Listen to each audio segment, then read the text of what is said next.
மக்கள் சந்திப்பு நிகழ்ச்சிக்காக தாவேக தலைவர் விஜய் அரியலூர் வரக்கூடிய நிலையில் அந்த பகுதியில் இருந்து எமது செய்தியாளர் பாரி கார்த்திக் இணைந்திருக்கிறார். அவரிடம் பேசலாம். பாரி கார்த்திக், வணக்கம். எப்பொழுது விஜய் அவர்கள் அரியலூர் வர இருக்கிறார்? அந்த பகுதியில் என்னென்ன ஏற்பாடுகள் எல்லாம் செய்யப்பட்டிருக்கு? பல தகவல்கள் என்ன?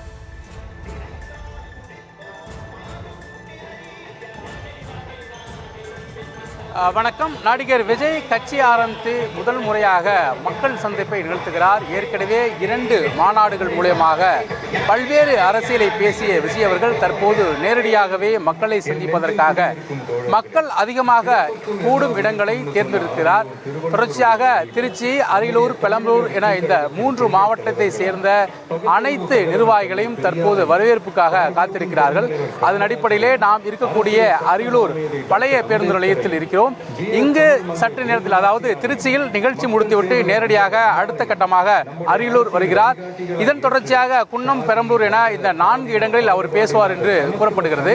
குறிப்பாக இந்த அரியலூர் மாவட்டத்தை பொறுத்தவரைக்கும் பல்வேறு அரசியல் ரீதியாக முக்கியமான தலைவர்களை கொடுத்த மாவட்டமாக இருக்கிறது. அமைப்பு ரீதியாக சிறிய மாவட்டமாக இருந்தாலும் கூட அரசியல் ரீதியாக முக்கியமான மாவட்டமாக அரியலூர் இருக்கிறது. எனவே விஜய் இங்கு வந்து என்ன மாதிரி அரசியல் பேசுவார் என்று எதிர்பார்க்கப்படுகிறது. குறிப்பாக நாம் பார்க்கக்கூடிய இந்த பழைய பேருந்து நிலையம் என்பது பொதுமக்கள் அதிகமாக தினந்தோறும் கூடுகிற இடம். அதாவது இந்த பேருந்து நிலைய நுழைவாயில் தான் விஜய் பேசுவதற்கு ஏற்பாடு செய்யப்பட்டிருக்கிறது. இந்த அண்ணா சாலையில் அருகில் தான் விஜய் பேச இருக்கிறார்.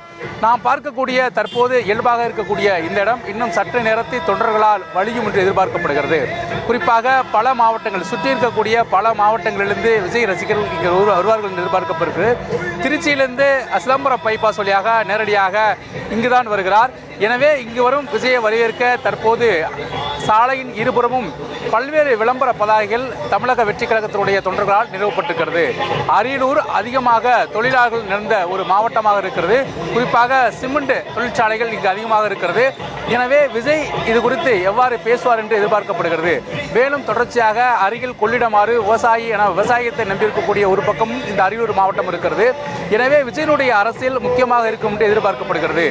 ஏற்கனவே நாம் கூறியபடி அமைப்பு ரீதியாக அளவில் சிறிய மாவட்டம் இருந்தால் கூட தமிழகத்தில் ஒரு முக்கியமான மாவட்டமாக அரசியல் ரீதியாக தலைமைகளை கொடுத்த மாவட்டமாக அரியலூர் இருக்கிறது. எனவே விஜயனுடைய இந்த மாவட்டத்தில் பேசுகின்ற பேச்சு ஒரு முக்கியத்துவம் வாய்ந்ததாக இருக்கும் என்று எதிர்பார்க்கப்படுகிறது. 1 மணி அவர் வருவார் என்று எதிர்பார்க்கப்படுகிறது. முன்கூட்டியே காவல்துறையினர் 11 மணிக்கு தொண்டர்கள் வருமாறு அறிவுறுத்தியிருக்கிறார்கள். ஏனென்றால் பொதுமக்களுக்கு எந்த ஒரு இடையூறும் இல்லாமல் 11 மணிக்கு மேலாக இங்கே வரும்படி காவல்துறையில் சொன்னதை ஏற்ப அவர்கள் தற்போது வரை விஜய் ரசிகர்கள் பெருமானோர் யாருமே இல்லை. ஆனால் வருவதற்கான அனைத்து ஏற்பாடும் சிறப்பாக செய்யப்பட்டிருக்கிறது. மேலும் தொடர்ச்சியாக இந்த அரியலூர் நாம் இருக்கக்கூடிய இந்த இடத்தில் தான் அரியலூருடைய முக்கிய நகரம். அது மட்டுமல்லாமல் அருகில் தான் முக்கியமான கடை வீதிகளும் இருக்கிறது.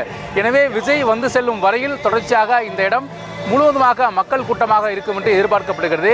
விஜயினுடைய இந்த முதற்கட்டமாக அரசியல் பயணம், அதாவது ஏற்கனவே மாநாடு மூலியமாக பல்வேறு விஷயங்கள் பேசிய விஜய் பொதுமக்களை நேரடியாக சந்திக்க தற்போது களத்தில் இருக்கிறார். 16 நாட்கள் என்ற அடிப்படையில் முதல் நாளாக இன்று திருச்சி முடித்துவிட்டு அரியலூர் வருகிறார். எனவே அவருடைய இந்த அரசியல் பேச்சு என்பது எவ்வாறாக இருக்கும் என்று எதிர்பார்க்கப்படுகிறது. தொகுதி வாரியாக அந்தந்த மாவட்டத்தில் இருக்கக்கூடிய பிரச்சனைகள் அது குறித்து அவர் பேசுவார் என்று கூறப்படுகிறது. குறிப்பாக ஒவ்வொரு மாவட்டத்தில் இருக்கக்கூடிய பல்வேறு பிரச்சனைகளை அவர் இந்த சந்திப்பின் போது பேசுவார் என்று எதிர்பார்க்கப்படுகிறது. அதன் அடிப்படையிலே திருச்சியை மையமாக கொண்டு பல்வேறு விஷயங்களும், அதே போல அரியலூரை மையமாக கொண்டு பல்வேறு விஷயங்களும் அவர் பேசுவார் என்று எதிர்பார்க்கப்படுகிறது. நாம் நிற்கக்கூடிய இந்த பழைய பேருந்து நிலையம் தான் மக்கள் தினந்தோறும் வந்து ஆயிரக்கணக்கான மக்கள் வந்து செல்கின்ற இடம்.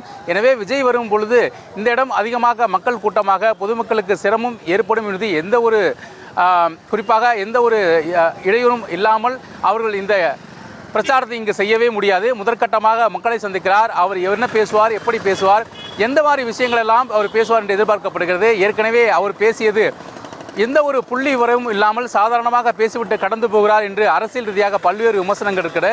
எனவே மாவட்டம் தோறும் அவர் அந்த பயணத்தின் போது அந்தந்த மாவட்ட பிரச்சனையை பற்றி பேசினால்தான் அந்த மக்களுக்கு எடுபடும்.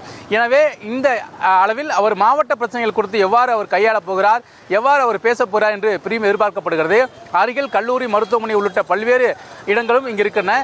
எனவே விஜய் வந்து செல்லும் வரை மக்கள் கூட்டத்திற்கு பஞ்சமில்லை. அதே போல போக்குவரத்து நெரிசலாக இந்த இடம் இன்னும் சற்ற நேரத்தில் காணப்படும் என்று எதிர்பார்க்கப்படுகிறது.